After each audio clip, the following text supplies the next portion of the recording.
Video clip भी डाला था कि ताकि आपको पता चले कि मैं कौन सा डेस्टिनेशन पे आपको लेके चलने वाला हूँ।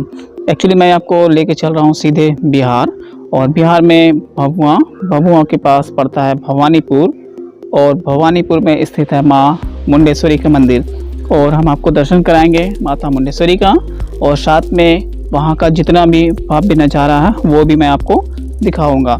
एक्चुअली होता क्या है कि जब आप अपनी विरासत से जुड़ते हैं, वो उसको समझते हैं कि मेरा जो पिछला बीता हुआ कल कैसा था, तो आपको कुछ अच्छा और बेहतर करने का साहस मिलता है, और साथ ही साथ आपको ये भी मिलेगा कि हम लोग किसी से कम नहीं थे, न हैं और न रहेंगे।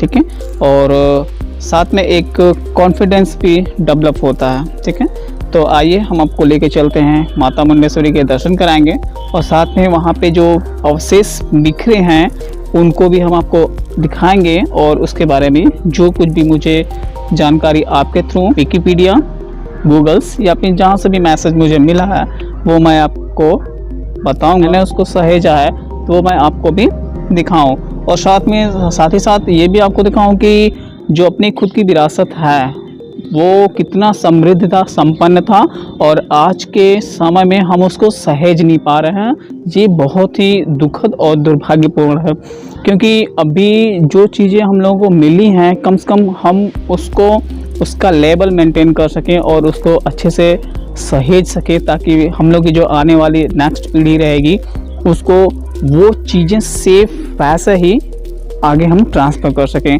लेकिन इसमें हम और आप सबका सहयोग चाहिए, साथ ही साथ जो गवर्नमेंट रहती है जो ये इन सारी चीज़ों को देखती है, और लॉजिकल डिपार्टमेंट या फिर और भी जो टूरिज़्म वगैरह हैं उनको भी थोड़ा सा इस पर ध्यान देना चाहिए। और साथ ही साथ हम बात करेंगे कि इसमें हम लोग का भी उत्तरदायित्व बनता है कि यदि हम किसी टूरिज़्म स्पॉट पे जाते हैं तो उसको जिस स्थिति में है उसको वैसे रखें, कूड़ा कचरा ना करें, गंदगी ना फैलाएं, और उनका सहयोग करें, ताकि वो कोई नेक्स्ट बंदा उसको विजिट करने तो उसको आपसे बेहतर अनुभव मिल सके।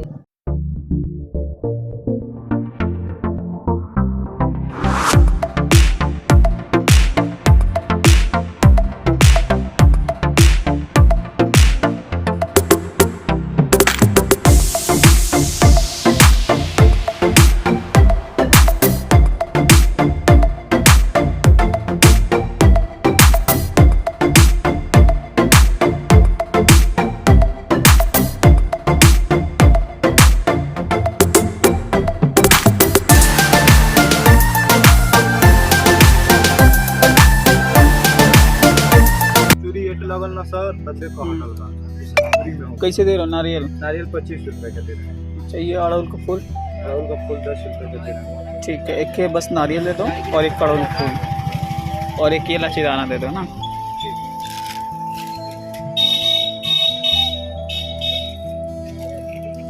तो मंदिर के बगल में बाइक वही खड़ी हो जाएगी ना? जी जी, मतलब अभी भीड़ उतना नहीं होगा ना? अभी भीड़ उतना नहीं है, अभी खाली है मंदिर। जैसे ये अथू चल रहा है ना सर, जमखंड, बात समझ रहे हैं? जमखंड मतलब जैसे आदमी इस टाइम में कम आते हैं, कटिया पिटिया का दिन है। माला फूल चुनरी करने के बाद हम लोग फिर निकलते हैं आगे, अपने डेस्टिनेशन पे आगे बढ़ते हैं। तो अभी पहाड़ों को जैसे काट करके रास्ता बना दिया ताकि अपनी छोटी गाड़ियाँ जो हैं सीधे माता जी के मंदिर के पास जा पाएँ। सीढ़ियाँ भी हैं तो अब सीढ़ी के माध्यम से भी जा सकते हैं। और जैसे आप पहाड़ी के ऊपर पहुँचेंगे एक भव्य और सुंदर गेट मिलेगा जिस पे नाम भी लिखा रहेगा मुंडेश्वरी द्वार, और उसी के जस्ट बगल में एक छोटा सा बोर्ड है जिसमें टाइमिंग है आरती की, सुबह कितने बजे होती है और शाम को कितने बजे होता है। और फिर उसके बाद सीढ़ियाँ ये लगी हुई हैं। पुजारी बोलता है कि 108 हैं, अभी तो मैंने काउंट तो नहीं किया कि कितनी है। और जैसे आप सीढ़ियाँ चढ़ते हैं सीधे आपको दर्शन होता है मंदिर का।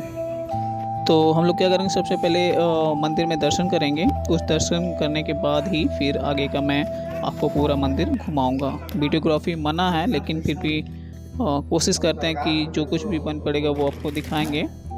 और ये हल्का सा आपको दर्शन मिलेगा माता जी का। साथ में इस मंदिर के अंदर खासियत यह है कि एक शंकर जी का पंचमुखी मंदिर भी है। मूर्ति का खासियत यह है कि जब भी दिन का समय बदलता है तो उस मंदिर का उस मूर्ति का कलर जो है वो चेंज होता रहता है। सुबह कुछ और रहेगा, शाम में कुछ और, दोपहर में कुछ और रहेगा। और जैसे कि यहाँ पे एक सबसे अच्छी बात है कि जो यहाँ पे बलि दी जाती है बकरे की, खस्सी की, उसको काटा नहीं जाता है जैसे बाकी जगह पे होता है।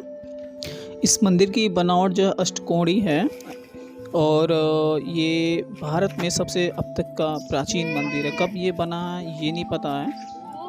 और साथ ही साथ बहुत ही दुखद चीज़ें आपको यहाँ पे दिखाई दे रही होंगी, क्योंकि कुछ मूर्तियों के जो सिर हैं उसको तोड़े गए हैं और ये नंदी है, इसका भी मुंह तोड़ा गया है। ये किसी और के द्वारा नहीं बल्कि जो आतताई वगैरह थे उनके द्वारा ये घृणित कार्य किया गया है। और ये नंदी है। नंदी के दर्शन करने के बाद हम लोग आगे बढ़ते हैं और वहाँ से हम लोग खड़ा होकर के इस मंदिर का एक व्यू लिए थे और इतना ही भव्य, सुंदर और विशाल। दर्शनार्थी अभी कम है यहाँ पे। एक्चुअली ये ऑफ सीजन चल रहा है, इसकी वजह से जैसा कि नीचे हम लोग जो फूल खरीदते समय माली ने या जो फूल बेचने वाला उसने बताया था, अभी यहाँ ढेर सारे अवशेष आपको मिल जाएंगे। इससे पता चलता है कि मंदिर की विशालता या भव्यता कितनी अच्छी और सुंदर रही होगी। कुछ लोग बताते हैं कि ये मंदिर औरंगजेब ने तोड़ा था, कुछ ने बताते हैं बाबर हैं, लेकिन जिसने भी तोड़ा था ये बहुत ही घृणित और कायरतापूर्ण कार्य है। कुछ दर्शन करने लोग आते हैं तो अपनी मन्नतें वगैरह भी मानते हैं। तो कुछ पट्टियाँ यहाँ पे पेड़ पौधे के ऊपर लगा हुआ है। बनावट इतना अच्छा है कि आप इसको देखेंगे तो देखते ही रह जाएंगे। साथ में नक्काशी वैसी की वैसी पड़ी है, चाहे ढेर सारा सदियाँ बीते हैं और मौसम भी ढेर सारा परिवर्तित हुआ है, फिर भी जस के तस ये पड़े हुए हैं। एक्चुअली ये गवर्नमेंट के थ्रू कंजर्वेटिव है, इसलिए आप इसमें अलग से कोई मॉडिफिकेशन नहीं कर सकते, इसलिए ये कुछ जैसा कहा वैसा इसको रखा गया है, मजबूरी भी है। अदरवाइज इसको ढेर सारा इसमें चेंजेज अब तक आपको देखने को मिल गए होते हैं। अभी देखिए कि ये भी मूर्ति है और नीचे का पूरा बॉडी पार्ट्स सेम है, लेकिन उसका सर तोड़ दिया गया, जबकि उसके बगल की दूसरी मूर्ति वो अभी सुरक्षित है। कितना भी कोई नुकसान करे लेकिन कुछ न कुछ चीज़ें जरूर छूट जाती हैं। मैं यहाँ पे दर्शन करने भोरे भोरे पहुँचा था। भोरे भोरे ये बिहारी लैंग्वेज है। एक्चुअली इसको सुबह सुबह बोलेंगे तो ज़्यादा अच्छा लगेगा, ठीक है। और सजावट वगैरह के यहाँ सब बहुत ही अच्छा करा गया है, फूल और पत्तियाँ बढ़िया से लगाए गए हैं। मंदिर प्रांगण को भरसक कोशिश करी गई कि साफ़ सुथरा और स्वच्छ दिखे, और साथ में हम लोगों की भी जिम्मेदारी बनती है कि यदि हम लोग कहीं घूमने जाते हैं तो उसको साफ़ सफाई पे ध्यान दें। और मंदिर के जस्ट बगल में एक छोटा सा शिवलिंग है, ये भी सेम जब ये मंदिर बना था उसी समय का ये भी है, पर अभी थोड़ा सा मौसम की वजह से ये इसमें क्षरण या क्षति होना स्टार्ट हो रहा है, क्योंकि काफ़ी पुराना है। ऊपर से छज्जा वगैरह कुछ भी नहीं बना है, लेकिन फिर भी खूबसूरती बहुत ही अच्छी है। और साथ में ये भी देखो टूटे हुए हिस्से के ऊपर जो नक्काशी करी गई वो भी आप इसको देख सकते हैं। अभी जिस तरीके से यहाँ पे टुकड़े पत्थर के बिखरे हुए हैं उसको देख करके आप अंदाज़ा लगा सकते हैं कि ये मंदिर जब भी रहा होगा कितना खूबसूरत और कितना अच्छा रहा होगा। इसमें यहाँ पे नवरात्रि के मौसम में आप यदि आते हैं, सर्दी हो या ग्रीष्म नवरात्रि हो, उस समय आते हैं तो यहाँ भीड़ काफ़ी अच्छी आपको दिख जाएगी। रुकने या आपको इस तरीके का समय बर्बाद करने का जगह तो नहीं है मिलेगा। इसमें ये निकास द्वार है। एक्चुअली जो एग्जिस्ट जो इन पॉइंट था उसको बंद करके एग्जिस्ट को ही यहाँ आने जाना है, एक ही रास्ता एक तरीके से इसको यूज करा जाता है। और ये गेट के ऊपर जो बनी हुई नक्काशी है, नक्काशी के अंदर भी छोटी छोटी मूर्तियाँ हैं, फूल पत्ती बेल बूटे ये सब बनाए गए हैं। इसको भी तोड़ने की कोशिश करी गई है। ये अपनी विरासत है, इसको आप देख करके आप खुश हो सकते हैं, घमंड कर सकते हैं और अभिमान भी कर सकते हैं कि मेरी जो पिछली पीढ़ियाँ थी कैसी थी। इससे आपको एक अलग ही एनर्जी आपको मिलेगा। इस मंदिर के बारे में एक विशेषता और है कि यहाँ पे जो बलि होती है उसमें क्या होता है कि किसी बकरे या खस्सी को काट नहीं जाता है, और ना ही उसको बेरहमी से मारा जाता है, बल्कि यहाँ पे होता है क्या कि जिसको भी यदि बलि करना होता है वो मंदिर के अंदर लाता है और पुजारी जी क्या करते हैं, उस बकरे या उस खस्सी को मंदिर के जो मां मुंडेश्वरी का मंदिर है उसके उनके पैरों के नीचे रखा जाता है और वो बिन का है वो मूर्छित हो जाता है। और फिर जैसे चावल के कुछ दाने उसके ऊपर डाले जाते हैं, अक्षर जिसको बोलते हैं, वो करा जाता है तो वो वापस जीवित हो जाता है।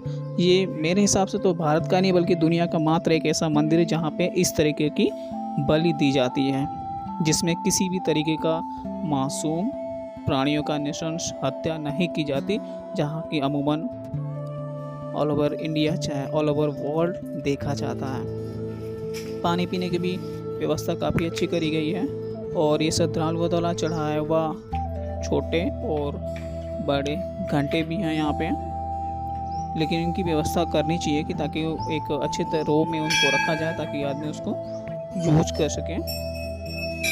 और जब भी यहाँ पे आएंगे आपको जाने का यहाँ से मन नहीं करेगा। ये एक नोटिस बोर्ड है जो कि आर्कियोलॉजिकल डिपार्टमेंट ऑफ इंडिया के थ्रू लगाया गया और ये मंदिर के कुछ अवशेष जिसमें भगवान गणेशा आपको स्पष्ट दिख जाएंगे। और ये दूसरा पिलर, ये मंदिर के पुजारी हैं।